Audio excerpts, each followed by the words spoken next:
Olá, tudo bem, pessoal? Dr. Daniel Freitas aqui, professor do Instituto Freitas. Eu trabalho com cirurgia ortognática, fazendo um vídeo aqui falando sobre quais são os riscos da cirurgia ortognática, né? Para falar sobre os riscos, né, é importante a gente entender as etapas, né? A gente tem riscos que são transoperatórios, que podem acontecer durante a execução da cirurgia ortognática, e existem riscos no pós-operatório que podem acontecer após a cirurgia ortognática. É sempre importante ressaltar a importância, né, da leitura do termo de consentimento e o cirurgião conversar sobre todos os riscos com o paciente, né, justamente para que fique claro, né, quais são os riscos e as saídas para essas situações, o que pode ser feito para evitar qualquer situação adversa num pós-operatório ou mesmo também no transoperatório da cirurgia ortognática. Então vamos lá, vamos falar um pouco sobre os riscos transoperatórios. Os riscos transoperatórios, eles estão correlacionados com anestesia geral e em algumas situações com fraturas atípicas e com sangramentos e hemorragias que podem acontecer num transoperatório de uma cirurgia ortognática. Com relação à etapa da anestesia geral, todos os nossos pacientes, eles fazem primeiro uma bateria de exames, um check-up geral, para ver se a saúde está legal para passar pelo procedimento com anestesia geral. Isso minimiza muito o risco da anestesia geral. E caso o paciente tenha alguma comorbidade, algum problema, a gente encaminha esse paciente para um especialista na área, por exemplo, um cardiologista, um angiologista, para que ele possa avaliar o paciente e liberar e permitir a execução da cirurgia, ver se ele está apto a passar pelo procedimento cirúrgico. Com relação às fraturas atípicas que podem acontecer, é importante que tenha um cirurgião com uma boa experiência, né, fazer uma osteotomia sagital, fazer as fraturas, é uma arte, é como se fosse um artesão ali trabalhando. É importante o cirurgião ter a capacidade de identificar as áreas de maior resistência e fragilidade e conseguir desenhar uma osteotomia que fique favorável a uma fratura tópica, uma fratura que a gente espera que aconteça. E frente a uma fratura típica, o cirurgião precisa estar habilitado a trabalhar com a fixação, né? Se a gente tem uma fratura que não acontece como a gente espera, muitas vezes a gente precisa fazer uma pequena incisão por fora do rosto e utilizar um dispositivo chamado trocáter para poder fazer a fixação de parafusos numa região mais posterior, aonde a gente não consegue acessar pela boca.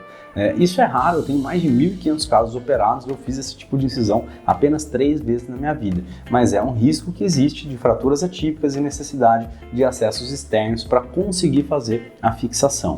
E com relação às hemorragias, né, os sangramentos também são bem raros, mas podem acontecer em situações de variações anatômicas, e quando acontece algum sangramento é muito importante também o cirurgião ter a habilidade necessária para fazer as ligaduras das artérias e conseguir interromper esse fluxo de sangramento. Lembrando que nessa região maxilofacial, quando tem um sangramento mais intenso, pode ser necessário ligadura de uma artéria chamada carótida externa. Eu nunca precisei fazer, eu sempre consegui conter as poucas hemorragias que eu tive 3 casos de sangramento um pouco mais acentuado, mas que consegui resolver no momento do transoperatório mesmo, sem gerar nenhum tipo de situação no pós-operatório, nenhum sangramento posterior.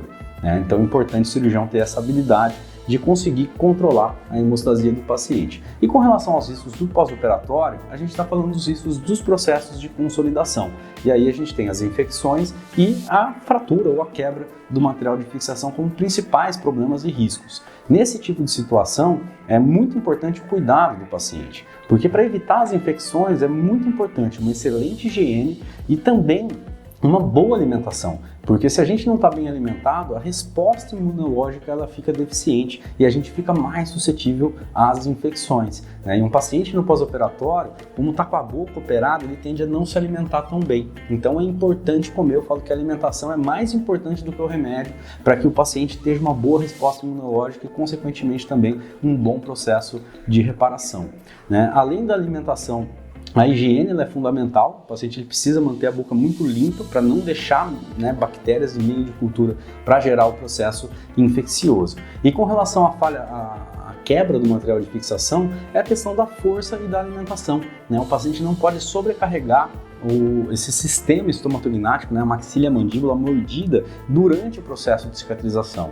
Eu falo que no pós-operatório imediato são só as plaquinhas que estão segurando. À medida que o tempo vai passando, forma um tecido fibroide, depois vai formando o osso e o osso vai colar. entre o osso sair da fratura até o osso colar, existe um tempo de consolidação e esse osso ele vai ficando cada vez mais rígido. Então, durante o processo de cicatrização inicial, os primeiros 2 meses, eu não recomendo que nenhum paciente morda nada mais rígido, porque se ele sobrecarregar a mordida, eu falo que não é nem a placa que estoura a maioria das vezes, o que estoura às vezes é o osso, né? Eu dou o exemplo dos móveis, esses móveis de MDF que às vezes a gente compra, você monta o guarda-roupa, quando começa a mexer nele, às vezes ele solta uma porta, uma gaveta, e quando você vai ver o que aconteceu, a madeira ela está arrombada e o parafuso está inteiro. E é o que acontece também na cirurgia ortognática quando o paciente sobrecarrega. O que tende a quebrar primeiro é o osso, que é mais macio do que o parafuso de titânio. Então é importante também o paciente não sobrecarregar o material de fixação e também fazer o uso dos elásticos para evitar esse tipo de complicação. Esses são os principais riscos da cirurgia ortognática. É uma cirurgia previsível para que a gente tenha um entendimento sobre o risco, né? A cirurgia ortognática basicamente elas são fraturas ósseas, só que a gente faz essa fratura num ambiente controlado e ao invés de colocar a fratura na mesma posição, que é o que acontece durante um trauma, alguém quebra um braço, uma perna, a gente volta no mesmo lugar. Na ortognática a gente muda de posição e a gente, para fixar, para imobilizar, a gente vai utilizar o material de fixação interna rígida, as placas e os parafusos, ao invés do gesso. E aí o tempo é que vai fazer com que o osso consolide, o tempo e o corpo do próprio paciente. Por isso, muito importante tomar as medicações, fazer uma boa higiene, se alimentar muito bem, para que o corpo tenha uma boa resposta e passe pelo processo de cicatrização da melhor maneira possível. É isso, obrigado. Quem gostou desse vídeo, curte, se inscreva no canal, pode assinar também o sininho de notificações, porque a gente também vai soltar novos vídeos com temas importantes sobre a cirurgia ortognática. Um forte abraço e até o próximo vídeo.